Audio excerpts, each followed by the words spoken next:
Hi guys, வணக்கம். என் இனிய பொன்மொழிகளே எல்லோருக்கும் வணக்கம். Welcome back to our new lens YouTube channel. Okay guys, இன்றைக்கி நான் தனியாக தான் ஒரு டீசரை எடுத்துகிட்டு வந்திருக்கேன் ரியாக்ட் பண்ணுறதுக்கு. ஸோ அவங்களாம் கொஞ்சம் பிஸியாக இருக்காங்க. ரவி மோகன் இருக்கார்ல, ஸோ அவரோட புது ட்ரெய்லர், அதாவது கரைத்தே பாபுன்னு ஒரு படம், அந்த படத்தோட டீசர் ரிலீஸ் பண்ணியிருக்காங்க. அந்த டீசரை நம்ம பார்த்துட்டு ரியாக்ட் பண்ணிவிட்டு இன்னும் அதை பற்றி நம்ம நிறையா பேசுவோம். ஓகே,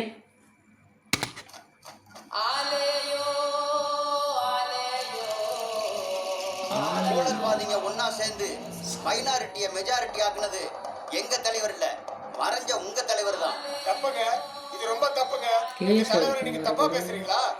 அவமானப்படுத்துறீங்களா? அதுவும் மறைஞ்ச முன்னாள் முதலமைச்சரை நீங்க அசிங்கப்படுத்தி கொச்சப்படுத்தி பேசியிருக்கீங்க. சட்டையை வச்சு அரசியல் பண்ணலான்னு பார்த்தேன். ஆனா அவங்க ஒரு வேலை அண்ணா செத்துட்டா நிலைமை. அப்புறம் என்னப்பா, ஆர்கே நிலத்தில் 27 மார்க் பேருக்கு சொல்லு, இடைத்தேர்ல ஒரு வாய்ப்பு இருக்கு.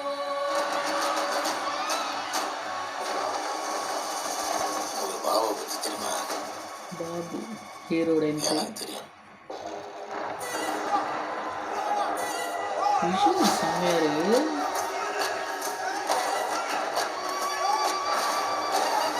நீ ஒரு தொழிலுக்காக அரசியல் பண்றது, நான் அரசியலையே தொழிலா பண்றேன்.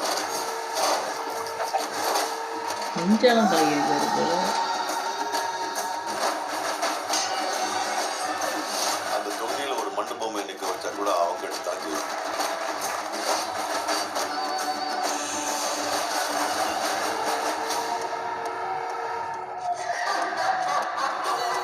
ஊருக்குள்ள புலி வர்ற வரைக்கும் வேட்டக்காரனை பத்தி தான் அந்த ஊரே பேசும். ஒரு நாள் புலி வரும்.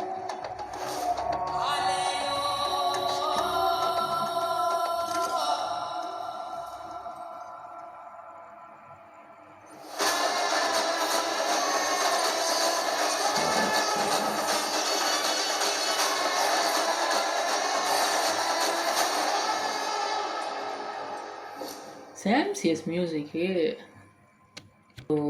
டீசர் பார்க்கும்போது செம்ம ப்ராமிசிங்காக இருக்குது கைஸ். டீசரு ஒரு நார்மலாக இருக்கிற ஒருத்தன், அதாவது அடியில் இருக்கானான்னு எனக்கு தெரியல, பட் அவனுக்கு வந்து நிறைய பிரச்சனைகள் மேபி வர்றதுக்கு சான்சஸ் இருக்குது.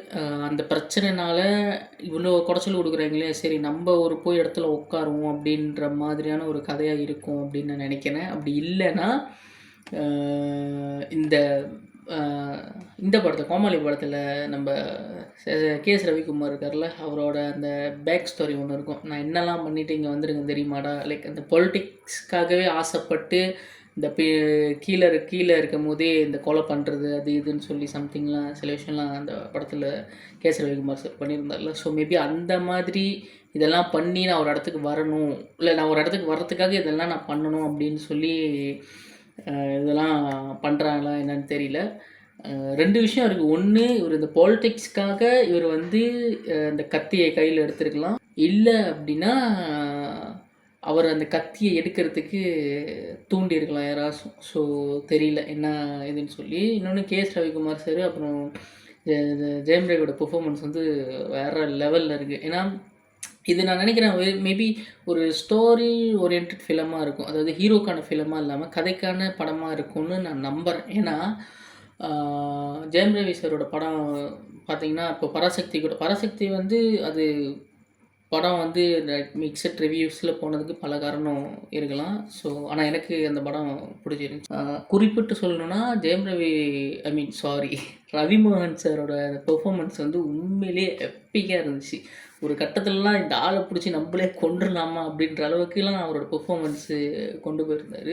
ஸோ அவரோட கதைகள் வந்து அந்தமாரி வந்து ஒன்று ஒன்றா அமைஞ்சிக்கிட்டே வருது அவருக்கு. ஸோ இந்தமாரி படங்கள் அப்படி பண்ணுன்னு சொல்லி.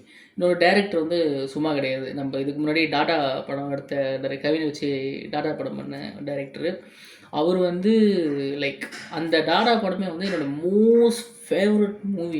அது வந்து எனக்கு ரொம்ப பிடிச்ச ஒரு படம். நான் கிட்டத்தட்ட ஒரு 10-15 வாட்டிக்கு மேலே ரிப்பீட்டட் இதில் பார்த்துருப்பேன். இன்னொன்று யூடியூப்பில் சில சீன்ஸ்லாம் இது அப்லோட் பண்ணியிருக்காங்கல்ல, ஸோ அதெல்லாம் போய்ட்டு அப்பப்போ உட்காந்து அந்த சீனாகவே நல்லாயிருக்கும். அந்த எனக்கு இன்னொரு அந்த படத்தில் எனக்கு ரொம்ப பிடிச்ச விஷயம் என்னென்னா, அந்த சின்ன பையன் வீடு கூட்டிக்கிட்டே சொல்லுவான், இந்த மாதிரி அப்பா கேட்பார், நீ பெருசாக என்னடா ஆக போகிற, ஸோ எல்லாத்தையும் ஒரே ஸ்கூலில் படிக்க வைக்கிற வேலை செய்ய போகிற, கிட்டத்தட்ட அதை சேக்குவார் அவரை வந்து உள்ளே கொண்டு வந்து லைக் அந்த சின்ன பையனுக்குள்ளே சேக்குவார்னா யாருன்னு அந்த பையனுக்கு தெரியாது, பட் அந்த தாட் அந்த சின்ன பையனுக்கு இருக்குது அப்படின்ற மாதிரி அதில் அந்த சீன், அந்த பர்டிகுலர் அந்த சீன் வந்து எனக்கு ரொம்ப பிடிக்கும். அதுக்கப்புறம் தான் அந்த பாக்யராஜ் சார் வந்து வீட்டுக்கு வருவார். ஸோ அது அந்த சீக்வன்ஸாகவே எனக்கு ரொம்ப பிடிச்சி ஃபீல் குட்டாக இருந்த ஒரு இது அந்த அந்த படம். ஓகேவா?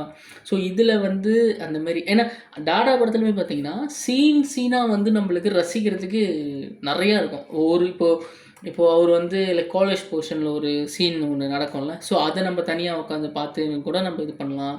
சில படங்கள் தான் வந்து அந்த மாதிரி அமையும். லைக் எந்த சீனை பார்த்தாலும், எங்கேருந்து அந்த படத்தை பார்த்தாலும் நம்மளுக்கு வந்து அந்த படம் பிடிச்சி போயிடும். அந்த மாதிரி ஒரு படம் தான் டாடா என்னை பொறுத்த வரைக்கும். எனக்கு அப்படி தான் இருக்குது அந்த படத்தை பார்க்கும்போது. சரியா? லைக் மற்றவங்களுக்கு தெரியல எப்படின்னு. அதேமாரி இந்த படமும் பார்ப்போம் எப்படி அப்படின்னு சொல்லி. இன்னொன்று வந்து ஜெயம் ரவி சாருக்கு யாரோ ஒரு பொலிட்டிஷியனாக இல்லை யாரோ கால் பண்ணி அந்த கராத்தே பாபையும் நான் தான்ப்பா, இது வந்து ஒரு ரியல் ஸ்டோரின்ற மாதிரி சொன்னாங்க அப்படின்ற மாதிரி ஜெயம் ரவி சார் ரவிமோகன் சார் வந்து சொன்ன மாதிரி எனக்கு ஞாபகம் இருக்குது. ஸோ எனக்கு சரியாக தெரில. இதுக்கு முன்னாடி ஒரு ப்ரோமோ மாதிரி ஒன்று டைட்டில் ரிவீலுக்குன்னு சொல்லி ஒரு டீசர் ஒன்று பண்ணியிருந்தாங்கன்னு நினைக்கிறேன். ஸோ அதுவே பார்க்கும்போது வந்து லைக் சில ப்ரோமோஸ் இல்லை டீசர்லாம் பார்க்கும்போது வந்து இந்த படத்தை நம்ம கண்டிப்பாக பார்த்துடுறோம்டா அப்படின்ற மாதிரி நம்மளுக்கு ஒன்று ஒரு பச்சி நம்மளுக்கு சொல்லிக்கிட்டே இருக்கும். கண்டிப்பாக இந்த படத்தை பார்க்கணும்டா, கண்டிப்பாக இந்த படம் பார்க்கணும்டா அப்படின்ற மாதிரி. ஸோ அதில் இந்த படமும் எனக்கு வந்து சேர்ந்துருக்கு. ஓகேவா? அப்படி தான் இருக்குது இந்த ட்ரெய்லர். இன்னொன்று அதோட விஷுவல் அண்ட் லைட்டிங்ஸ் வந்து பயங்கரமாக பண்ணியிருக்காங்க.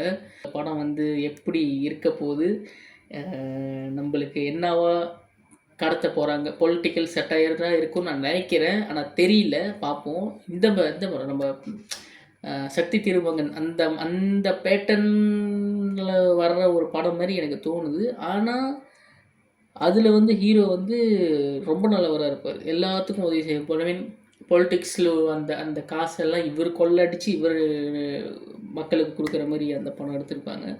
ஸோ இதில் பார்க்கும்போது ஜெயம் ரவி சார் வந்து ஒரு ஹீரோ கதை. இப்போ இந்த படத்தை கராத்தே பாபு பொறுத்த வரைக்கும் ஜெயம் ரவி சார் ஹீரோ, ஆனால் எனக்கு இன்னும் ஒரு வில்லனாக இருப்பாரோ அப்படின்ற மாதிரியும் ஒரு பக்கெட்டு தோணுது. ஸோ தெரியல, இந்த படத்தை பார்த்ததுக்கப்புறம் நம்ம எதுவாக இருந்தாலும் முடிவு பண்ணிக்கலாம். ஓகே? ஸோ நான் அடுத்த வீடியோவில் உங்களை நான் வந்து சந்திக்கிறேன். Until then by from new lands YouTube channel.